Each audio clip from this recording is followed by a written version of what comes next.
Pero a nosotros lo que nos interesa son las aplicaciones. Todo esto está muy bien, pero ¿para qué nos sirve? Este caso ya lo hemos visto y es un paciente que se operó ahora hace 2 años en nuestro hospital de un alotrasplante de tejido compuesto en territorio facial y que es uno de los casos en los que se planificó la cirugía de resección mediante la herramienta AIRA. Esto ya es diferente. Aquí hemos quitado el tejido que íbamos a extirpar. Estamos viendo cómo debajo hay unas estructuras vasculares enormemente dilatadas, que fue una de las causas del problema, cómo la estructura ósea del paciente está muy alterada porque él nació con ese problema y ha crecido sus 34 años que tiene y se ha ido deformando el hueso. Pero nos permite, además de simular la extracción, la transposición del pabellón auricular, simular el trasplante con un donante virtual. Este es el caso número 1 en el que vemos que las alteraciones anatómicas de ese paciente hacen que no cualquier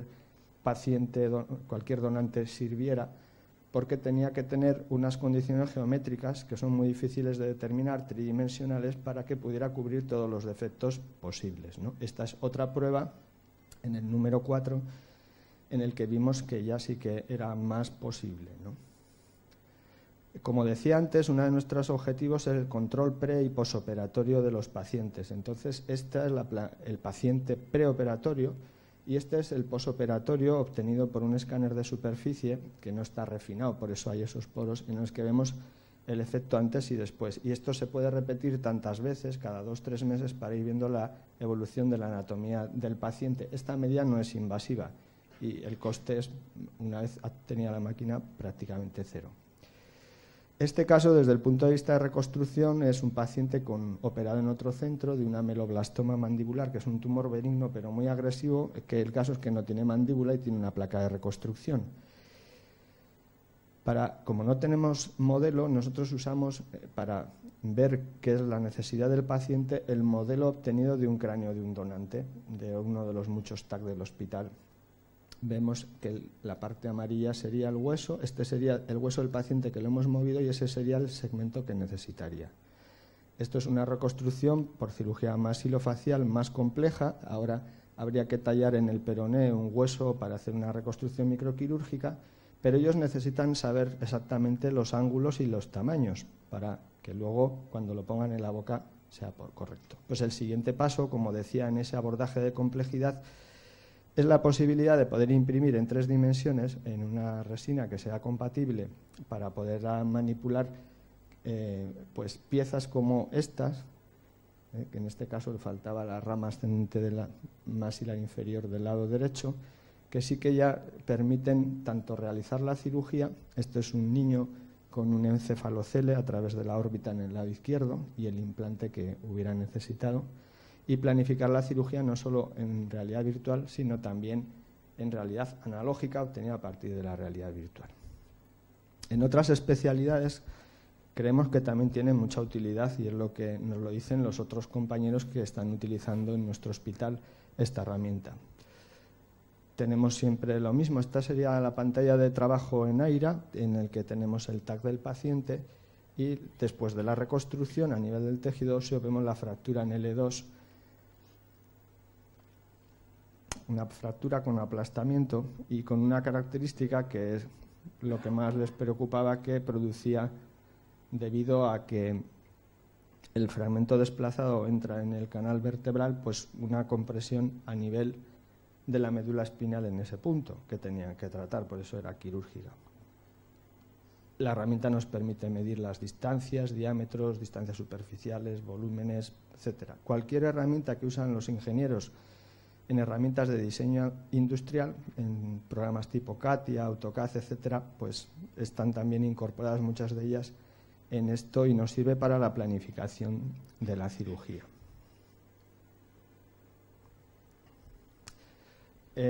Usando un ejemplo de la colaboración con cirugía general y digestiva, vamos a ver cómo podemos integrar en AIRA imágenes de distinto origen. Aquí hay imágenes que serían de una tomografía axial computarizada convencional con una angioresonancia nuclear magnética, que son las imágenes vasculares, de una paciente con una esofagitis cáustica en la que hay que reconstruir desde el muñón del colon, que lo vemos en la parte inferior,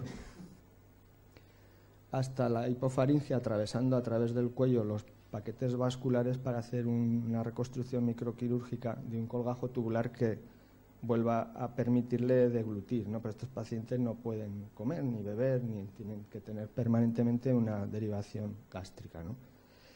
Y vemos esa reconstrucción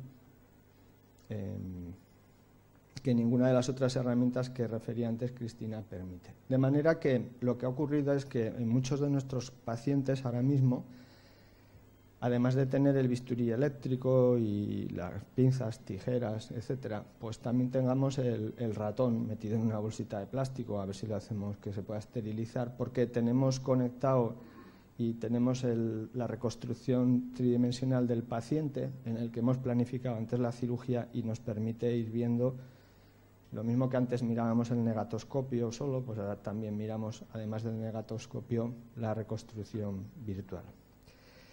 El tiempo transcurrido y el uso en muchísimos pacientes nos ha permitido validar el programa, el proyecto.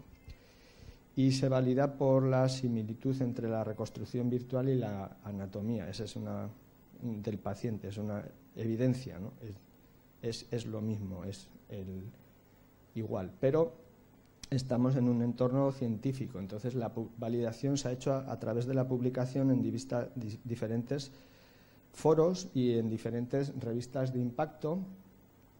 Inicialmente eran presentaciones, vimos en el Congreso de Cirugía Asistida por Computador o en el Instituto de Biomedicina en Sevilla, aplicaciones en distintos campos clínicos y después, posteriormente, también o a la vez, simultáneamente, la parte tecnológica ha ido validando la aplicación en distintos congresos a nivel nacional e internacional que tienen que ver con el área de imagen y un poco después, pues las publicaciones en revistas científicas de impacto, donde más en la especialidad de cirugía plástica y también de cirugía maxilofacial y en algunas otras también que tienen que ver con el ámbito tecnológico, como en el caso este que comentábamos de las niñas siamesas, en las que se planificó la separación y el cierre del defecto mediante un colgajo diseñado a medida en realidad virtual.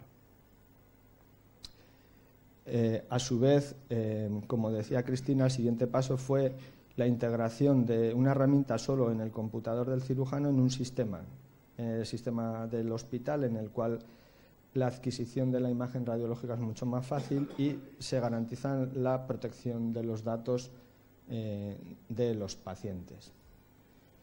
Esto es una de las aplicaciones más frecuentes para reconstrucción mamaria postmastectomía mediante microcirugía, en la que nos ha permitido identificar vasos de 1 milímetro en el abdomen que tenemos que, cuando transferimos ese bloque de tejido para hacer la nueva mama, anastomosar a la torácica, a la mamaria interna.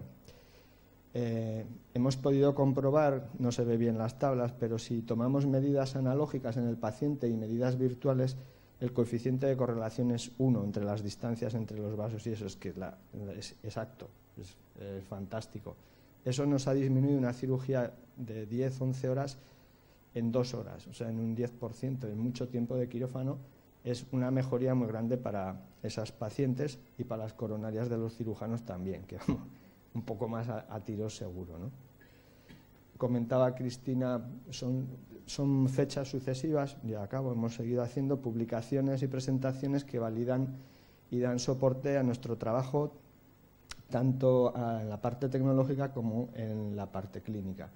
Y hemos conseguido demostrar que se produce, por ejemplo, disminución de tiempo de quirófano, pero también de complicaciones o de necesidad de transfusiones, etcétera. Desde nuestro punto de vista clínico, lo que nos anima a seguir usando en cada vez más pacientes es que mejoramos, como veremos luego, por la seguridad y disminuimos las complicaciones. Pero también hemos hecho una parte que es muy importante, que es, se puede transferir esa tecnología. ¿Cuántas horas necesita un cirujano o una cirujana para aprender a usar la herramienta?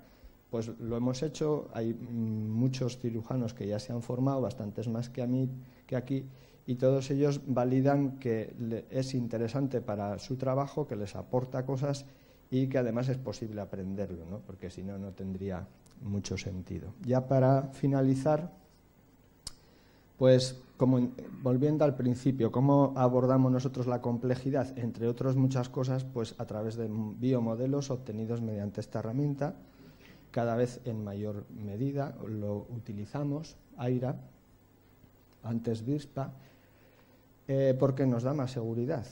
Y pongo estas imágenes de simetría porque una de las características que tiene el ser humano es que un lado del cuerpo es simétrico al otro, y eso nos ayuda un montón a la hora de poder aumentar la calidad de nuestras reconstrucciones cuando nos falta un lado, tener el otro lado para mejorar el diseño. Pero también hemos conseguido mejorar la eficiencia y estamos haciendo estudios que nos demuestran que podemos reducir con este tipo de innovaciones el tiempo de quirófano, por ejemplo, con lo cual podemos poner en el mismo quirófano más pacientes, ¿no? Ese sería al final nuestro objetivo último. Y para concluir, decir que la verdad que yo siempre considero que tuve una enorme suerte de poder estar en el momento adecuado, en el sitio oportuno, y verdad que hemos trabajado un montón, pero yo creo que es de ese tipo de cosas que al ver los resultados hace que te motive y sigamos trabajando en ello. Nada más. Muchas gracias.